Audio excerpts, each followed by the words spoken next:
ओम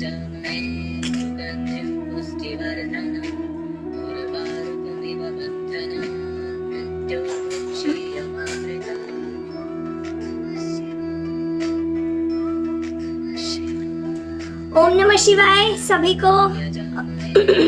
आज हम भगवान शिव का अभिषेक कैसे करने वाले हैं।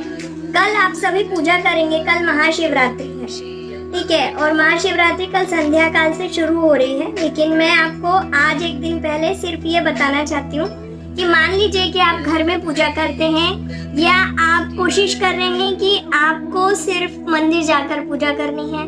घर में आपके पास यदि शिवलिंग है तो आप इस तरह से पूजा कर सकते हैं, जैसे आपको यहाँ पे दिख रहा है। मेरे पास शिवलिंग है, छोटे से ब्लैक कलर के हैं, आपके पास पारद के हैं, स्फटिक के हैं, कोई भी शिवलिंग आपके पास है तो आप अपने घर के शिवलिंग को कैसे कर सकते हैं ये देख लीजिएगा। और आप अपने घर में कैसे पूजा कर सकते हैं, आप मंदिर में कैसे कर सकते हैं। सबसे पहले जल अर्पित कीजिए, है ना। ओम नमः शिवाय, ओम नमः शिवाय, ओम नमः शिवाय, ओम नमः शिवाय, ओम नमः शिवाय, ओम नमः शिवाय, ओम नमः शिवाय, ओम नमः शिवाय, हर हर महादेव, ओम नमः शिवाय, ओम नमः शिवाय, ओम नमः शिवाय, ओम नमः शिवाय। इस तरह से हम पहले जल अर्पित करेंगे। इसके साथ ही अब हमने दूसरी चीज ली है दूध। आप देखिए दूध और जल मैंने मिक्स किया हुआ है, इसमें कच्चा दूध है, थोड़ा जल है। अब हम दूध और जल से भगवान को स्नान कराएंगे। ओम नमः शिवाय, ओम नमः शिवाय, ओम नमः शिवाय, ओम नमः शिवाय। अब हम एक प्लेट में थोड़ा सा चंदन जो है वो लेंगे और चंदन से भगवान को अभिषेक कराएंगे। चंदन के जल से।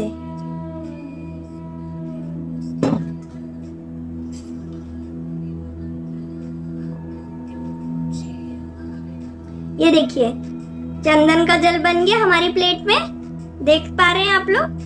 अब हम इससे भगवान शिव का अभिषेक करेंगे। एक एक करके शांति पूर्वक हमें हर वस्तु का उपयोग करना है। चलिए चंदन के जल से भगवान का अभिषेक कर रहे हैं। ये हमने चंदन से भगवान को अभिषेक किया, ठीक है। अभी हम चंदन के बाद हम भगवान को इत्र के जल से अभिषेक करेंगे। अब देखिए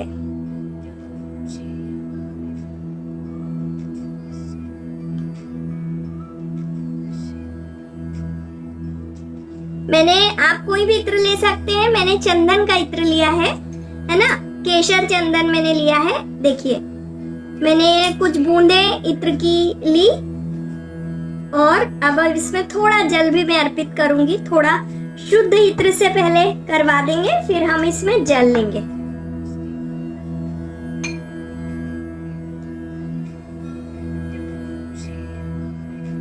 हाँ, कई बार लोगों को होता है कि हम भगवान का मुंह किस तरफ करें, हम उनका किस तरह से जलधारी हो। तो आप देखेंगे मेरे पास आपको जो दिख रहा है, आप देखिए यहाँ पे ये जिस तरफ भगवान की जलधारी है इसको जलाधारी कहते हैं। जलाधारी यानी जहां से जल निकलता है, ये उत्तर की तरफ है, ठीक है। भगवान जी का जलाधारी जो है वो उत्तर की तरफ है। अब ये मैंने पूरा जो इत्र था उसमें जल मिला लिया है। अब मैं ये, जब भी हम भगवान को इत्र से अर्पण करते हैं, इत्र अर्पित करते हैं, तो हमारा मंत्र महामृत्युंजय मंत्र ही होना चाहिए। कोशिश ये कीजिए इस समय में आप महामृत्युंजय मंत्र चैंट करें। ओम त्र्यंबकम यजामहे सुगंधिम पुष्टिवर्धनम उर्वारुकमिव वंदना मृत्युर्मुक्षीयमामृतात्। ओम नमः शिवाय, ओम नमः शिवाय, ओम नमः शिवाय, ओम नमः शिवाय। ये हमने भगवान को अर्पण किया। अभी थोड़ा सा अबीर हम भगवान को अर्पित करेंगे। कुछ अक्षत यानी चावल के दाने हम भगवान को अर्पित करेंगे। कहते हैं हल्दी भगवान को अर्पित नहीं होती, कुमकुम भगवान को नहीं लगता, लेकिन अबीर और गुलाल भगवान को लगता है। मैं गुलाल लगा रही हूँ। ओम नमः शिवाय, ओम नमः शिवाय। अब फिर मैं शुद्ध जल से भगवान को स्नान करा रही हूँ।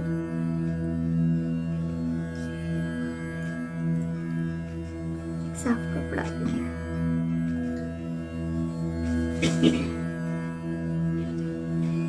यहाँ भी भगवान जी के लिए भी उठा के फिर से थाली में रखने के लिए। देखिए, ये जब हम एक एक करके भगवान को हर चीज से अर्पण करा रहे हैं, फिर थोड़ा सा शुद्ध दूध से, फिर शुद्ध जल से, है ना।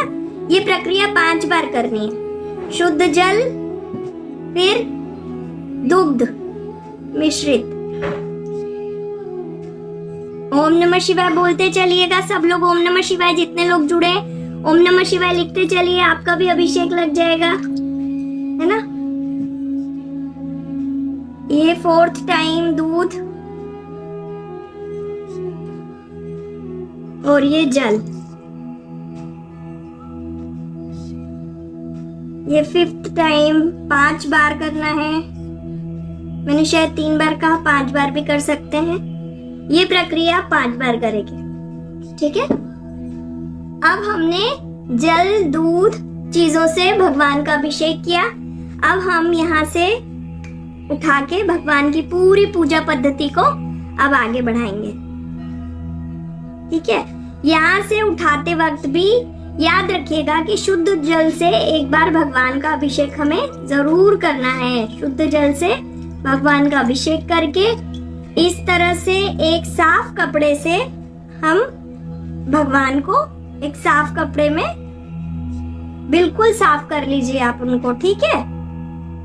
इस तरह से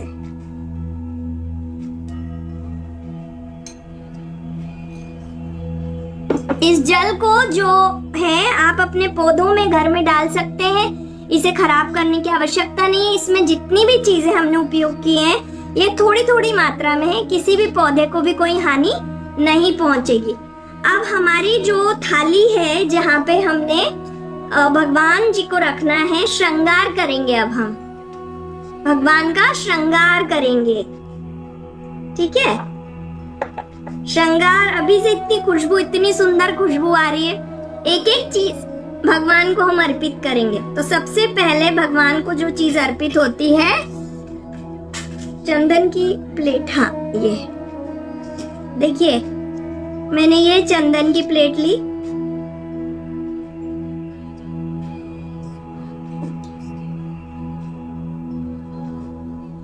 एक थोड़ा सा जल लिया मैंने चंदन का, सूखा रूप है मेरे पास चंदन का, इसी को मैं ले रही हूँ। भगवान का श्रृंगार बहुत सारी चीजों से होता है, तरह तरह की चीजों से। महाकाल का जानते हैं ना, वहां भांग से श्रृंगार होता है ना। विजया कहते हैं भांग को, संस्कृत में विजया। तो जब किसी लोगों को बहुत वैसी आदत होती है ना, कुछ ऐसी चीजें जो कि नहीं जीवन में होनी चाहिए, गलत आदतें, उनके द्वारा भगवान शिव को विजया अर्पित करवाई जाती है, ताकि उनके जीवन में सारी चीजें बहुत अच्छी हो जाएं, है ना। गलत आदतों से मुक्ति मिल जाए उनको।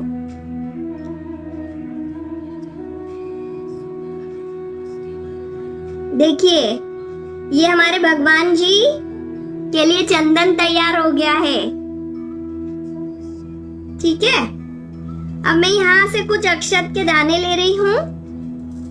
थोड़ा समय लगेगा, लेकिन आप लोगों से बात करते हुए ही मेरी एक प्रक्रिया है जिससे मैं करती हूँ श्रृंगार, वो आपको बता रही हूँ। जैसे मैंने ये 2 उंगलियों में अक्षत एक पकड़ा है और ये चंदन लिया है, और मैं यहाँ लिख रही हूँ, यहाँ मैं बना रही हूँ भगवान के त्रिपुंड, ठीक है, इस अक्षत से। क्योंकि मेरे शिवलिंग बहुत छोटे हैं ना, तो मैं इससे त्रिपुंड बना रही हूँ अक्षत से। ये देखिए, त्रिपुंड बन गए। अब हम इसी शिवलिंग पे एक बहुत सुंदर नाम लिखेंगे। जानते हैं आप क्या लिखने वाली हूँ मैं? यहाँ मैं लिखने वाली हूँ राम। भगवान शिव को राम नाम बहुत पसंद है, बहुत ज्यादा। उसी धुन में वो खोए रहते हैं, वही ध्यान करते हैं। तो मैं यहाँ लिख रही हूँ राम। चावल के दाने से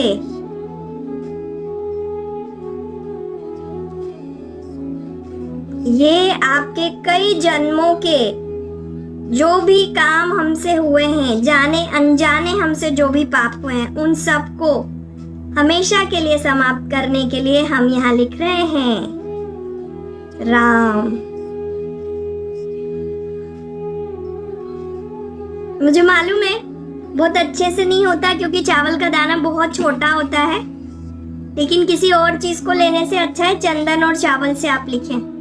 देख रहे हैं आप, ये कैमरा में आपको शायद वैसे दिखेंगे, मैंने राम लिखा है। अब हम यहाँ भगवान को चंदन से हमने त्रिपुंड किया, यहाँ पे भी हम चंदन थोड़ा सा अर्पित करेंगे। हम थोड़े अक्षत और लगाएंगे यहाँ भगवान जी को। अब हम भगवान का श्रृंगार शुरू कर दिया है हमने, और अब हम पहनाएंगे उनको जनेऊ। ठीक है, भगवान शिव की इस प्रक्रिया में उनको जनेऊ पहनाते हैं हम। जनेऊधारी हमारे शिव, ये देखिए। ठीक है, धीरे धीरे सारी चीजें अर्पित करेंगे। जनेऊ के बाद ये अंगवस्त्र के रूप में हम भगवान को धारण करवा रहे हैं, है ना। देखिए कैसे लगेंगे शिव जी श्रृंगार के बाद। ठीक है, चलिए। तो ये भगवान शिव का श्रृंगार, ये आप घर में कीजिएगा। आप मंदिर में आपको इतना समय मिले तो आप कर सकते हैं, नहीं तो आप घर में भी कर सकते हैं, है ना। जैसे ये मैंने साफे की जगह पे मैंने ये पहनाया। अब मैं पुष्पांजलि दे रही हूँ भगवान को। ओम नमः शिवाय बोलते चलिए, सब लोग ओम नमः शिवाय लिखते चलिए। ओम नमः शिवाय, ओम नमः शिवाय। मैं ये पूजा पद्धति आपको इसलिए बता रही हूँ, कल किसी कारण से कोई कंफ्यूजन नहीं हो, घर से निकल पाए नहीं निकल पाए तो कैसे हम पूजा करेंगे, है ना। ये मैंने मुझे सफेद फूल भगवान को अर्पित करने थे, तो मैं एक पूरी माला लेके आई हूँ। भगवान जी छोटे हैं लेकिन फिर भी हम जो है, एक बार हमने एक चीज और था, पंचामृत से भी हमें अभिषेक कराना था, उस समय नहीं किया है, तो हम इसको बाद में, श्रृंगार के बाद में तो अभिषेक हम नहीं करा सकते। ठीक है, तो हम ये माला को धीरे धीरे अभी तो पहना देते हैं। पंचामृत का हम भगवान जी को भोग लगाएंगे। पंचामृत में क्या क्या चीजें मिलती हैं ये भी बताती हूँ मैं आपको। अब चूंकि ये यहाँ पे माला इतनी बड़ी है ना हमारी, तो आपको भगवान जी दिख नहीं रहे होंगे, शिवलिंग दिख नहीं रहे होंगे। मैं थोड़ा विजुअल कर देती हूँ। दीप मैंने पहले से इसलिए प्रज्वलित किया था कि जब भी किसी भी चीज को भगवान को जब हम अर्पण शुरू करते हैं तो हमें 5 तत्वों का बहुत ध्यान रखना होता है। हमारी थाली में 5 तत्व जरूर होने चाहिए। वो 5 तत्व क्या होंगे समझ लीजिए। अग्नि, देख लीजिए, 5 तत्वों में अग्नि, ठीक है। एक तत्व है जल, एक यहाँ पे मैंने शुरुआत में आपने देखा होगा मैंने धूप जलाई थी, है ना। वायु तत्व, आकाश हम सबके साथ है।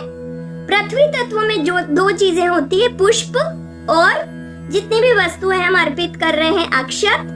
ठीक है, ये हमने एक पुष्प भगवान को अर्पित किया अक्षत के साथ कि हमसे जो भी भूल हुई है, हम कोई चीज अर्पित नहीं कर पाए, उसके लिए हमें क्षमा करें प्रभु, और हमारा पुष्प और अक्षत अर्पित करें। जैसे पंचामृत से हमको भगवान को स्नान कराना था, हमने नहीं कराया, हम अब इसका भोग लगा देंगे, लेकिन हमको किसी भी तरह से गिल्ट में नहीं जाना है। ठीक है, पंचामृत में क्या क्या मिलाया मैंने, दूध, दही, शहद, घी और चीनी, है ना।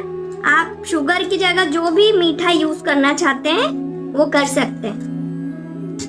अभी मैं आपको जो चीज इम्पोर्टेंट बताने जा रही थी कि कभी किसी चीज में जब भी गलती होती है, हमारे पास सामान नहीं है, मान लीजिए मैंने बहुत सारी चीजें ली लेकिन मुझे याद नहीं रहा, भूल गए, भगवान की भक्ति कर रहे थे, कुछ और ख्याल भी आ गया, नहीं हो पाया, तो चिंता की बात नहीं है। हमें क्या करना है, थोड़े से अक्षत लेना है, सीधे हाथ में अक्षत को ऐसे रखना है, नीचे हमारा एक हाथ लगाना है और हमें भगवान से प्रार्थना करिए कि हे ईश्वर, हमसे जो भी भूल चूक हुई है उन सब को माफ कीजिए। मैं आपको बहुत ज्यादा बड़े संस्कृत के मंत्र नहीं बता रही हूँ, लेकिन मैं आपको वो बताना चाहती हूँ जो आप प्रैक्टिकली कर सकें अपने घरों में पूजा पद्धति के साथ। मैं आपको बताना चाहती हूँ सिंपल मंत्रों की भी चैंटिंग करेंगे, लेकिन भाव अपना शुद्ध रखेंगे तो भगवान हर वो वस्तु स्वीकार करेगा जो आप उन्हें अर्पण करना चाहते हैं। इसीलिए मैंने शिव मानस पूजा को हिंदी में आप सभी के लिए उद्घृत किया है, उसी के लिए लिखा है, उसी के लिए पढ़ा है, सुनाया है आप सभी को। ठीक है, हमने ये अक्षत लिए, हमने भगवान के अर्पण किए और हमने क्षमा याचना कर ली। अब बारी आती है हमारी उन चीजों की जो हम एक्स्ट्रा शिवरात्रि के दिन अर्पित करेंगे। हमने क्या लिया है? काली मिर्ची ली है, काली मिर्ची ली है मैं भगवान जी को काली मिर्च अर्पित कर रही हूँ। मैं अर्पित कर रही हूँ कमल गट्टा। ठीक है, ये सारी चीजें अब मेरे साथ में आप देखिए, यहाँ इस में आपको दिख रहा होगा, है ना। और मैं अर्पित कर रही हूँ गोमती चक्र। ये सारी चीजों को मिला के मैं 5 की क्वांटिटी 6 की क्वांटिटी कर लूंगी और मैं ये सब चीजें भगवान को अर्पित करूंगी। तो ये अर्पण करने से हमारी जो भी जीवन की मनोकामनाएं हैं वो भी पूर्ण होती हैं। जब भी कोई चीज अर्पित करते हैं तो आप एक छोटा सा पुष्प ले लीजिए और पुष्प को ऐसे पानी में भिगा लीजिए और उसको आप ऐसे भगवान के आसपास इस तरह से रख दीजिए। इतनी सारी बातें कर रहे हैं, भगवान जी इतनी देर से आए, तो हमने दूसरी चीज क्या अर्पित की है? हमारे रुद्राक्ष जो हमें भगवान को अर्पित करने हैं। दूसरी चीज हमने रुद्राक्ष अर्पित किए। तीसरी चीज भगवान का प्रिय फल जिसको हम क्या कहते हैं, ये है धतूरा। आप भगवान को धतूरा, शमी पत्र, ये देखिए मेरे पास है शमी पत्र, छोटे से हैं शमी, लेकिन एक शमी पत्र 1000 बेलपत्र के बराबर हमें असर देता है, उसका उतना मान है। तो ये मैंने शमी पत्र भगवान को अर्पित किए। ठीक है, अभी मैं अर्पित कर रही हूँ दूर्वा। दूर्वा गणपति जी के लिए अर्पित की जाती है, इसलिए मैं साइड में रख दूंगी यहाँ पर। ये फल मैंने भगवान को अर्पित किया यहाँ। अभी मैं एक बेलपत्र भी मेरे पास है, इसको अर्पित कर रही हूँ। बेलपत्र पे मैं थोड़ा सा चंदन लगा रही हूँ, अपनी अपनी मनोकामना के अनुसार लगा सकते हैं। यदि आपको रिश्ते मजबूत करने हैं तो आप इस पर शहद लगा के भी भगवान को बेलपत्र अर्पित कर सकते हैं। आपको मान सम्मान बढ़ाना है, आपको लगता है भगवान की भक्ति में आपका मन लगा रहे, तो इस तरह से तीनों बेलपत्र पे चंदन का तिलक लगा के उसको आप यहाँ अर्पित कर दीजिए ओम नमः शिवाय बोलते हुए। इसी तरह से जब हम सफेद पुष्प अर्पित करते हैं ईश्वर को, तो हमारी मनोकामना होती है सफेद पुष्प की जीवन में शांति बनी रहे, जीवन और आपकी ऊंचाइयों आपकी तरफ हमको आता रहे, आपकी तरफ हमारा भाव बना रहे, उसके लिए हमने सफेद पुष्प, लाल पुष्प और गुलाब स्पेशली माँ लक्ष्मी की प्रसन्नता के लिए हम अर्पित करते हैं। लेकिन लाल पुष्प से माँ पार्वती बहुत प्रसन्न हो जाती हैं, इसलिए हम गुलाब के फूल भी भगवान को अर्पित करेंगे। ठीक है, मैंने यहाँ बहुत सारे फूल लिए, पुष्प लिए हैं। मैं अभी 5 पुष्प रख देती हूँ क्योंकि फिर आपको दिखाई भी नहीं देंगे। भगवान जी ना छोटे छोटे से हैं, तो चलिए 5 पुष्प हमने यहाँ अर्पित कर दिए हमारी थाली में। अभी भगवान जी भी दिख रहे होंगे। हमारे पास यहाँ एक बहुत इंपॉर्टेंट चीज है जो मैं अब बताने जा रही हूँ आपको, वो है चांदी के बेलपत्र। देखिए इस तरह से बेलपत्र होते हैं, ये मिल जाते हैं मार्केट में। सिंपली चांदी के बेलपत्र अर्पित करते हैं विशेष मनोकामना के लिए, खास करके जैसे बच्चे नहीं हो रहे हैं, संतान उत्पत्ति नहीं हो रही, शादी नहीं हो रही है, ऐसा लग रहा है कि बहुत सारे काम हम करना चाहते हैं, घर में बाधाएं बहुत आ रही हैं, बड़े पितृ दोष हैं, चांदी का बेलपत्र लाइए। चांदी चंद्रमा का कारक है, चंद्रमा को मजबूत करता है, तो धन से जुड़े हुए काम, मन से जुड़े हुए काम, हमारे बहुत महत्वपूर्ण काम चांदी के बेलपत्र अर्पित करने से हो जाते हैं। तो भगवान को मैंने यहाँ पे बेलपत्र पहले हरा तो अर्पित किया था, अभी मैं ये वाला बेलपत्र अर्पित कर रही हूँ। इसके बाद हम धतूरा अर्पित कर चुके, फिर विशेष कामों के लिए, सिद्धि के लिए हम भगवान को श्रीफल भी अर्पित करते हैं। श्रीफल कभी भी खाली अर्पित नहीं करना चाहिए, इस पे आप कम से कम कुमकुम से 5 से 7 बिंदी जरूर बना दीजिए। ठीक है, ऐसे यदि स्वस्तिक बनाते हैं तो बहुत अच्छा, नहीं बना पाते हैं उसी समय, जल्दी है तो 7 बिंदी ऐसे लगाइए और ईश्वर का नाम लीजिए। क्योंकि आप जानते हैं कि ये जो नारियल है ना, ये हमारा खुद का कारक है, मतलब हमारे स्वयं को हम ईश्वर को अर्पित कर रहे हैं। इस तरह से यदि आप जल्दबाजी में तो 7 बिंदी लगा के अपने आप को समर्पण की भावना से ये अर्पित कर दीजिए, भगवान के सामने ऐसे आप रख दीजिए। ठीक है, नहीं तो फिर आप हाथ जोड़ लीजिए, आपके पास नहीं है आप अक्षत लीजिए। फिर से कोई भी चीज आपके पास नहीं है, वस्तु नहीं है, पर आपका मन है अर्पित करने का, तो उन अक्षत को वही चीज मानकर भगवान को अर्पित कीजिए। मन में भाव लाइए, भगवान हे ईश्वर, मेरे पास ये अक्षत है, मैं आपको अर्पित कर रहा हूँ, कर रही हूँ, इन्हें स्वीकार करें ईश्वर, मैं ये आप ही के लिए लेके आई हूँ और इससे मेरे जो भी भूल चुके हैं उसको माफ कर दीजिए। ये यहाँ पे अर्पित हो गए। ठीक है, इस तरह से आपकी ये पूजा यहाँ तक संपन्न हुई। अभी हम अगली पद्धति में अब भगवान को भोग लगाएंगे और उनकी आरती करेंगे। भोग में सबसे पहले पंचामृत। ठीक है, पंचामृत मैंने आपको बता ही दिया, 5 चीजों से मिलके बनता है, दूध, दही, घी, शहद और शक्कर। ये 5 चीजों से मैंने पंचामृत बनाया, घर में ही बनाई है, बन जाता है। दूसरा हम भोग लगाएंगे कोई भी मिठाई जो भी आप घर में बना सकते हैं, आपके पास जो उपलब्ध है वो, ये हमने लगाया। सारी चीजें हमारे भगवान जी के पास रखी हैं और इसके साथ हमें आवश्यकता पड़ेगी आरती की थाली। आरती की थाली है हमारे पास यहाँ पर, ये देखिए। जब भी आरती की थाली रखते हैं तो हमेशा याद रखिएगा कि आरती की थाली में आप जहाँ पे भी दीपक रखेंगे बीच में, वहां पर एक छोटा सा स्वस्तिक जरूर बना दीजिए। वैसे तो शुरू में ही बना सकते थे। ठीक है,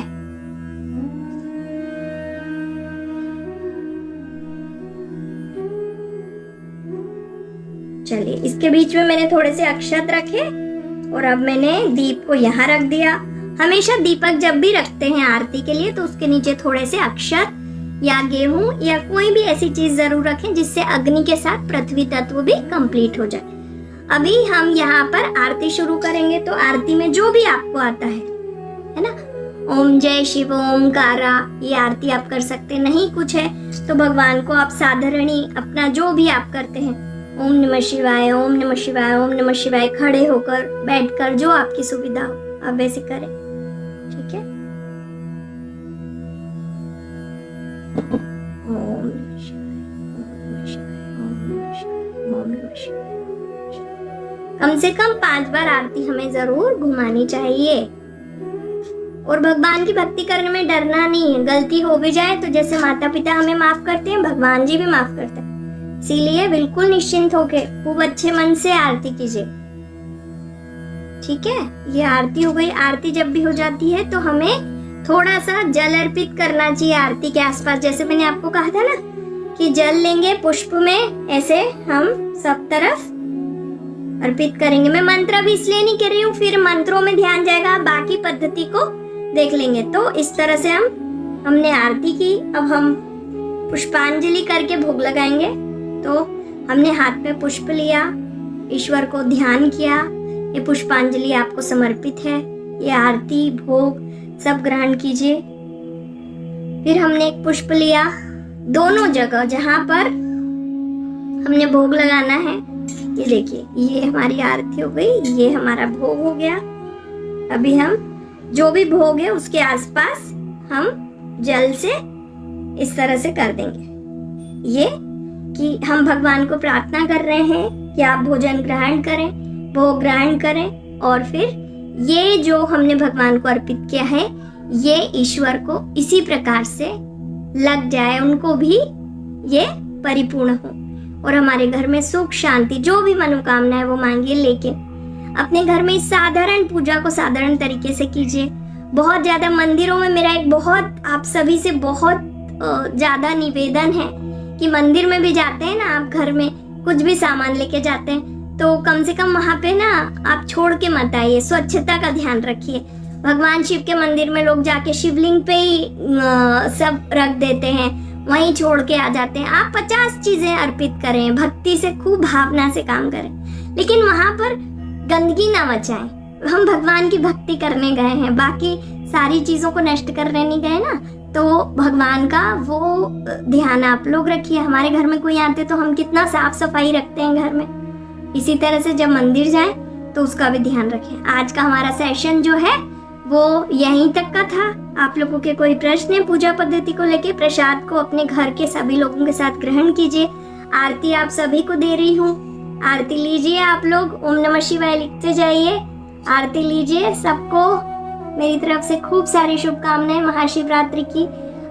ईश्वर भगवान शिव और माँ शक्ति आप सबकी मनोकामनाओं को खूब पूर्ण करें। आप लोग खूब अपने घर में खूब अच्छे से शिवरात्रि का जो महोत्सव है वो मनाएं। और मेरी तरफ से ये भोग अब जो प्रसाद बन चुका है, भोग भगवान को हमने लगा दिया, अब प्रसाद बन गया है, इसको सब ग्रहण करें। घर के सभी लोगों को, सदस्यों को दें। प्रसाद जब भी घर में आता है सबसे पहले प्रसाद ग्रहण कीजिए, उसके बाद दूसरे काम कीजिए। जब भी आपके घर में प्रसाद है तो आपको ग्रहण करना है ना।